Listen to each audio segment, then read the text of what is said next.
There's one thing we haven't talked about, and I'd like to get your view on this, especially in the view of Liberty's Mr. Wright now being appointed Energy Secretary, is the role that Pump Baby Pump could potentially play to offset any inflationary pressures coming from fiscal. Well, there are two key things that will help lower inflation. One, to be sure, sustained shift down in energy prices. Two, deregulation, improving productivity. Three, some pullback in federal spending, which is very inflationary. Those things would all help to contain the inflationary outlook. I guess I'm not as concerned about inflation under this administration as consensus is. We had a lot of inflation under the last administration, and that was because of the surge we saw in government spending and a Federal Reserve that monetized it.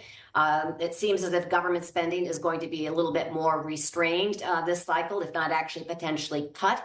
It's exciting, the DOGE Commission, to see exactly what the two gentlemen can pull together. But I also want to go back. We're not looking for another corporate tax rate cut.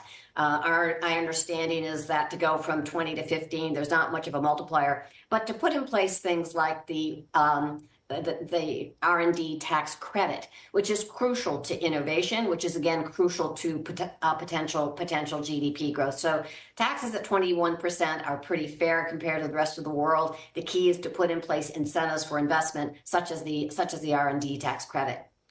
Nancy, immigration. Immigration policy is going to get a lot more restrictive, and then, of course, there's this narrative about mass deportations. There are clear implications there for labour market supply. How is that going to shake out? It's not clear there's going to be mass deportations. They're talking very, very, very tough, but there have been little nuances reported over the past week or so that the goal is to get, the unfortunate people that are doing obviously criminal acts or were criminals coming into this country. I don't want to get too much into it.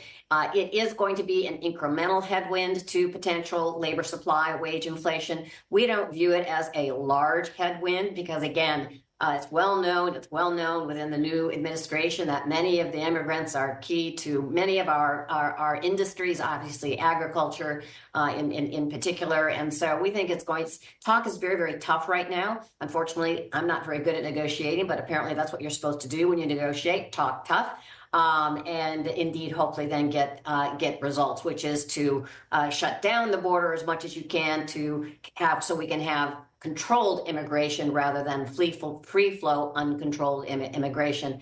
And it is also worth noting that we could see some weaker employment out of Washington. I know those are two separate workers, but at the end of the day, there could be extra labor supply if you listen to these fellas, and I don't know how much they're going to be able to do, but if you do see weaker employment out of Washington, that could maybe balance a little bit some more labor supply for middle America, for the private sector, which would then help keep wage inflation lower.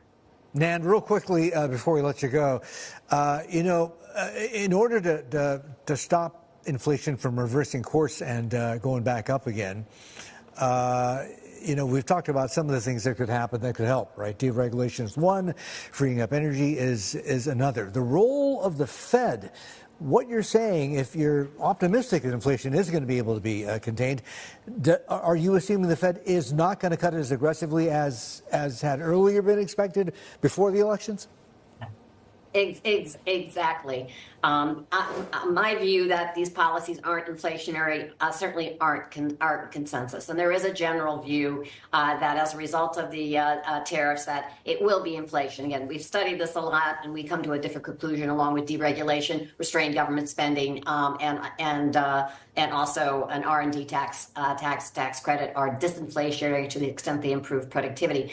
But if you have a healthier economy, stronger potential GDP growth, again, this takes a couple of years to unfold. I'm not suggesting any of this is going to happen quickly. You don't need a lower interest rate structure. We should be done, just as China is done in doing, massive stimulus. We should be done in cutting interest rates to zero.